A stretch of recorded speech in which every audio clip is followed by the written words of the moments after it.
شیعت اور امیر مختار.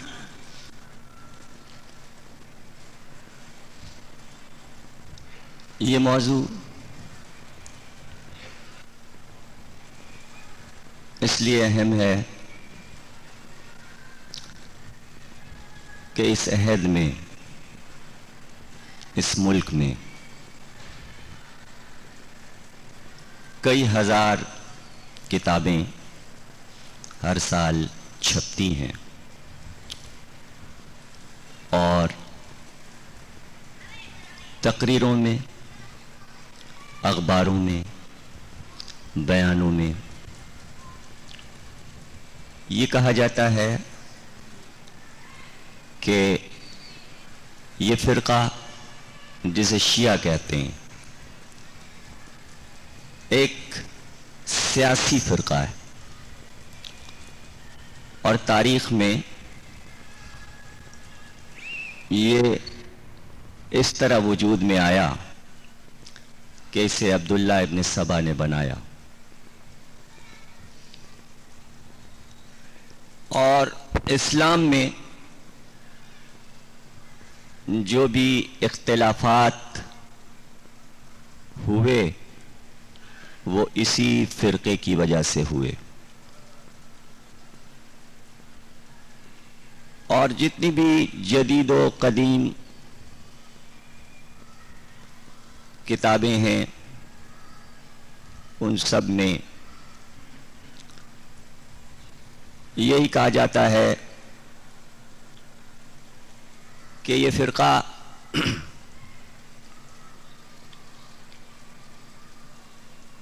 مخالفت میں اسلام کے بنا،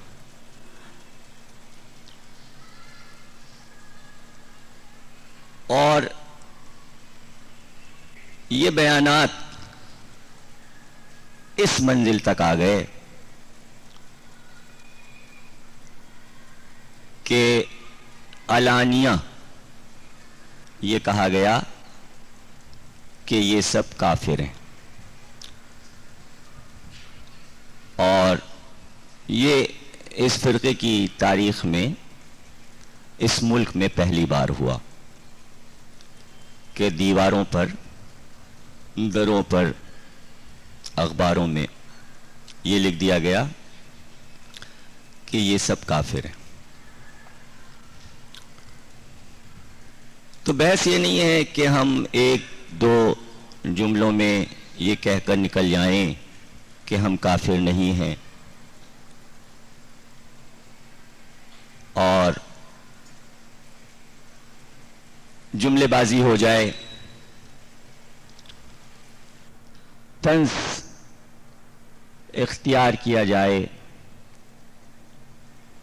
یا مناظرہ یا تبرہ، بلکہ کوشش یہ کی جائے گی کہ ہم یہ بتائیں کہ شیعت قرآن کی روشنی میں کیا ہے، شیعت حدیثوں میں کب سے اپنا وجود رکھتی ہے، تاریخ میں شیعت کی کیا حیثیت ہے. اب یہ موضوع بنتے جا رہے ہیں، یہ سب موضوعات ہیں. فلسفے میں شیعت کا کیا مقام ہے، علوم کی کیا خدمات کی ہے شیعت نے، جہاد کی کیا خدمت کی ہے شیعت نے، عبادتوں کی کیا خدمت کی ہے شیعت نے، توحید کو کیسے پہچنوایا، نبوت کا تعارف کیسے کروایا، امامت کو کیسے سمجھایا، قیامت کا عقیدہ کیسے راسخ کیا، ادب پہ کیسے شیعت چھا گئی. تو جب ہم اتنی گہری گفتگو حوالوں کے ساتھ کریں گے تو شاید آپ سے آپ شرمندگی کا احساس کرتے ہوئے کفر کا فتویٰ خود ہی واپس لے لیا جائے. جھگڑے کی کیا بات ہے، مناظرے کی کیا بات ہے، دشمنی کی کیا بات ہے؟ جواب اس کے لاکھوں ہیں، دیے جا رہے ہیں، ہم نے بھی دیے ہیں، سبھی دے رہے ہیں کہ کافر کا جواب. لیکن ایک بات یاد رکھیے، پہلا جملہ میں نے کہا تھا کہ یہ فرقہ کہاں سے وجود میں آیا. تو پہلی بات جو یاد رکھنے والی ہے، ہمارے تمام ملت جعفریہ کے افراد کو اور تمام عالم اسلام کے افراد کو وہ بات یہ یاد رکھنے کی ہے کہ اسلام میں 72 فرقے ہیں. جملہ ایک ایک محفوظ کیجئے. اسلام میں 72 فرقے ہیں، شیعہ فرقہ نہیں ہے. پہلا جملہ یہ یاد رکھے عالم اسلام کہ میں ثبوت کے، ہم پیش کریں گے ثبوت، شیعہ فرقہ نہیں ہے. فرقے کے کیا معنی ہے؟ تفریق. کسی گروپ سے ایک گروپ الگ ہو جائے، ایک پارٹی بنے، اس میں سے ٹوٹ کے دوسری پارٹی بنے، تو جو پارٹی بنے گی اس کو فریق مخالف کہیں گے، یعنی فرقہ بنا. جب کسی سے ٹوٹ کر کوئی پارٹی بنے گی تو اسے فرقہ کہیں گے.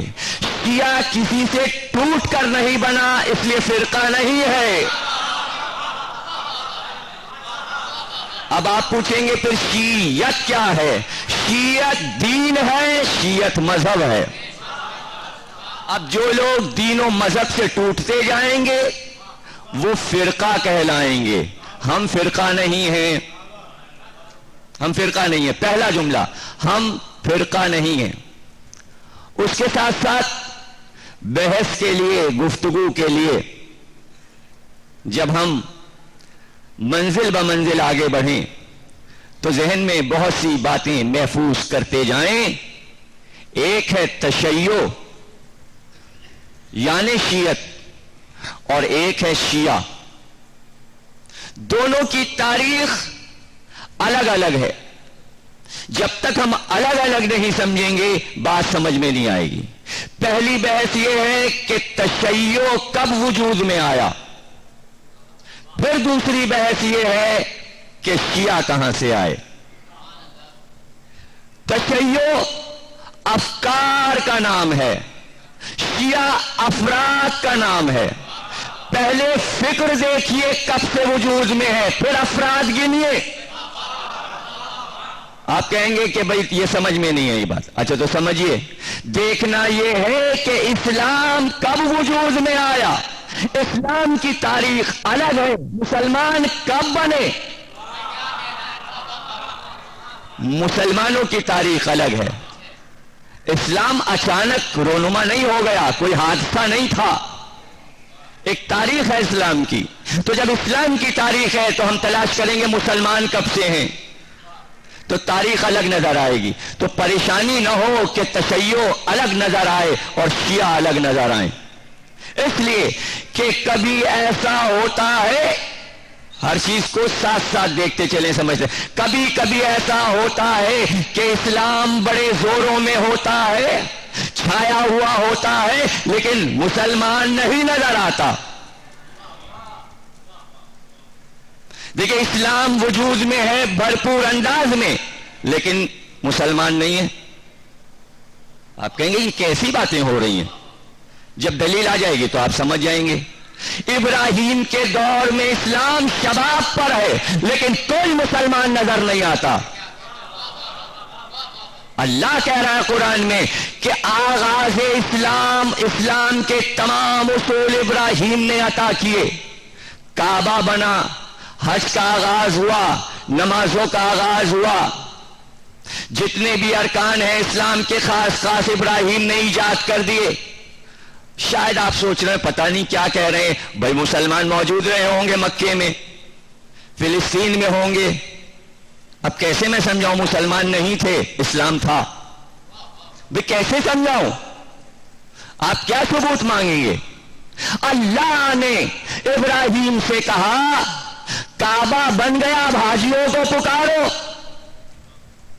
اب بھی نہیں یاد آیا آپ کو؟ کچھ نہیں یاد آ رہا ہے؟ کتنی مجلسیں تو آپ سنتے ہیں، اب ہر بات میں ڈیٹیل میں جاؤں تو میں تقریر تاریخ شیعت کیسے سناؤں گا بھئی؟ اگر اتنے ڈیٹیل میں چلا گیا تو پھر میں تو یہیں پڑا رہ جاؤں گا۔ خدا کے لیے سمجھیے، قرآن ہے یہ۔ ابراہیم سے اللہ نے کہا حاجیوں کو آواز دو۔ ابراہیم نے کہا مکہ سنسان ہے، میں کس کو پکاروں؟ یہاں تو انسان بھی نہیں، مسلمان کیسا؟ کہا بس تم پکارو، پکارو، آؤ، حج کے لیے آؤ۔ ابراہیم نے پکار دیا، کانوں میں آواز آئی اللہم لبیک اللہم لبیک۔ ابراہیم نے کہا یہ کون لوگ بولے؟ کہ قیامت تک جو صلبوں میں جائیں گے مسلمان ان سب نے آواز دی، اب جن نے تمہاری آواز سن لی وہی قیامت تک حج کرتے رہیں گے۔ ماؤں کے رحموں میں، باپوں کے صلبوں میں آواز تمہاری پہنچ گئی، پتہ چلا اسلام ہے، پکار ہوتی ہے مسلمان نہ ہو۔